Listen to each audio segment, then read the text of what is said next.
روحیں تمہارے گھروں میں آتی ہیں. آج کی رات روحوں کے عید کی بھی رات ہے.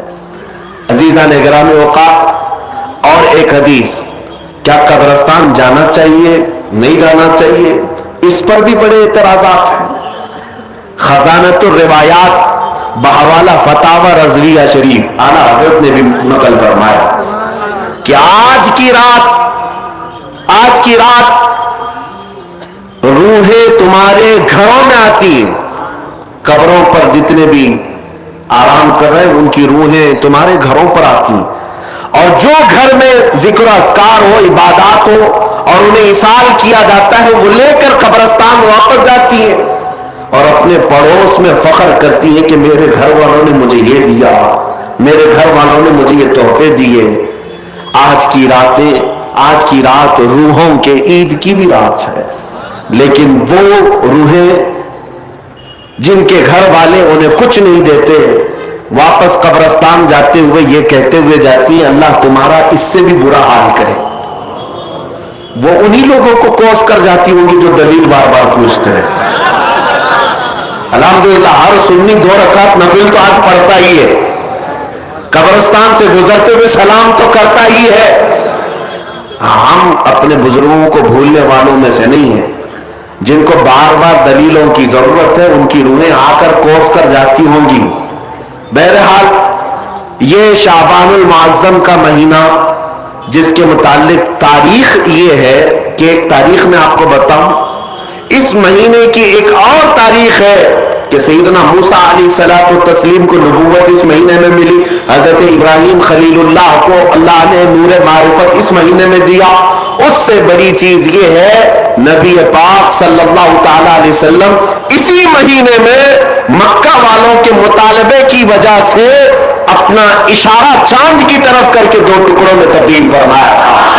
تو شق القمر کا جو معجزہ میرے آقا کا ہے وہ شعبان المعظم میں پیش آیا ہے، وہ شعبان المعظم میں آیا ہے. میں یہ اس لیے عرض کر رہا ہوں کہ لوگوں کو انڈیپینڈنس ڈے یاد تو ہے، ریپبلک ڈے تو یاد ہے.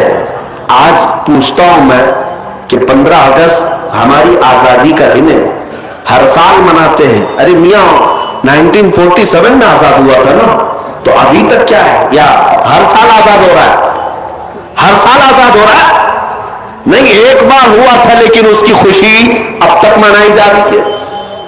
اس پر کسی کو اعتراض نہیں. میاں ہم بھی مناتے ہیں، ہمیں بھی خوشی، ہم اسی ملک میں رہتے ہیں.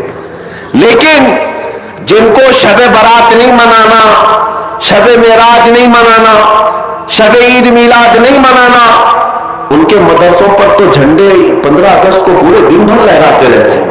کیوں؟ اس لیے کہ ڈر ہے حکومت پر جو بیٹھے ہوئے ہیں. بس فرق اتنا ہے، دلیل پوچھنے والے اپنے آقاؤں سے ڈرتے ہیں اور سنی اپنے آقا سے محبت کرتے ہیں. تمہارا آقا تمہیں مبارک، ہمارا آقا ہمیں مبارک. الحمدللہ ہم اللہ اور اس کے رسول کی رضا کے لیے جی رہے ہیں اور نبی پاک صلی اللہ تعالی علیہ وسلم کی محبت کے لیے جی رہے ہیں. اقبال نے سچ کہا تھا، ڈاکٹر اقبال نے، ہمیں کرنی ہے شہنشاہ بطحا کی رضا جوئی. ہمیں کرنی ہے شہنشاہ بطحا کی رضا جوئی. وہ اپنے ہو گئے تو رحمت پروردگار اپنی، وہ اپنے ہو گئے تو رحمت پروردگار اپنی. آج مجھے پتا ہے میرے عزیزوں کچھ باتیں اور میں وقت کے تقاضے کے عین مطابق ہیں آپ کو عرض ضرور کروں گا. آپ کبھی یہ مت سمجھنا کہ مجھے بڑا مجمع مل جائے تو میں کچھ بھی بول لیتا ہوں. میرے پاس 4 لوگ بیٹھے ہوں تب بھی میں وہی بات کروں گا، اور 4 لاکھ لوگ بیٹھے ہوں تب بھی میں وہی بات کروں گا. اس لیے کہ میں سامنے مجمع کو دیکھ کر نہیں بولتا، میں مکین گنبد خضرا کو دیکھ کر بولتا، ان کی رضا کو مد نظر رکھ کر کے کہ نبی پاک صلی اللہ تعالی علیہ وسلم ان کی شریعت پر کوئی آنچ نہ آنے پائے، ہم اس پر بولتے رہیں گے.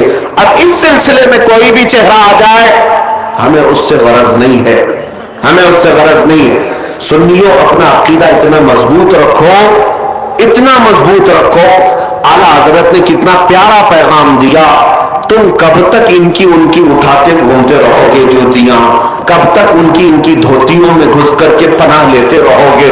ان کے حالات ایسے ہیں کہ آج ہے کل نہیں ہے، اور اس کے بعد یہ بدلتے تخت تمہیں مجبور کر ڈالیں گے، تم کہیں کے نہیں رہ جاؤ گے۔ اسی لیے جینا ہو اس سرزمین پر تو یوں جیو جیسے عاشقان مصطفیٰ جیا کرتے تھے، انہیں جانا انہیں مانا، نہ رکھا غیر سے کام، انہیں جانا انہیں مانا، نہ رکھا غیر سے کام، للہ الحمد میں دنیا سے مسلمان گیا۔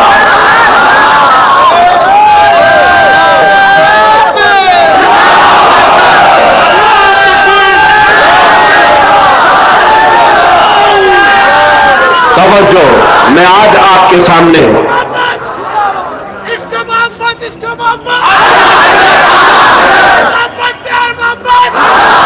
توجہ، آج عقیدے کی مضبوطی اسی بات پر ہے کہ مسلمان اگر ڈرے سہمے ہوئے ہیں تو میں یہ نکالنا چاہتا ہوں، اور میں نے یہ بچپن سے سنا ہے کہ حیدرآبادی لوگ ڈرتے نہیں ہیں،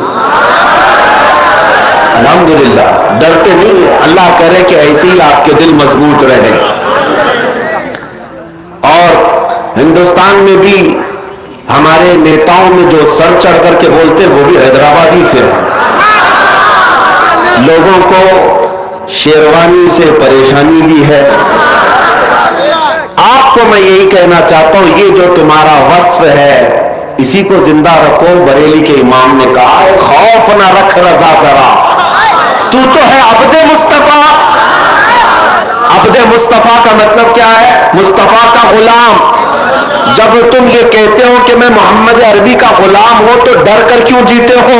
خوف نہ رکھ رضا ذرا، تو ہے عبد مصطفیٰ، تیرے لیے امان ہے، تیرے لیے امان ہے۔ اگر تمہارے سامنے کوئی موب لنچنگ کا واقعہ لا کر دہشت پیدا کی جائے اور ڈرایا جائے، اگر تو بھی اللہ اللہ کرے گا تو دیکھ جس طرح اس کو رسی سے باندھ کر کے مار دیا گیا، تیرا بھی حشر ایسا ہی ہوگا۔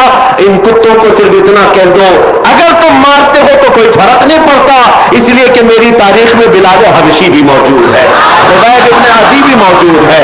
ہمیں بچپن سے سکھایا گیا ہے، حسین ابن علی نے اپنے شہزادوں کو کربلا میں اتار کر کے پوری امت کو یہ درس دیا ہے، ٹکڑے ہو جائیں تو برداشت کر لو، میرے مصطفیٰ کی شریعت پر آنچ آنے نہ دینا۔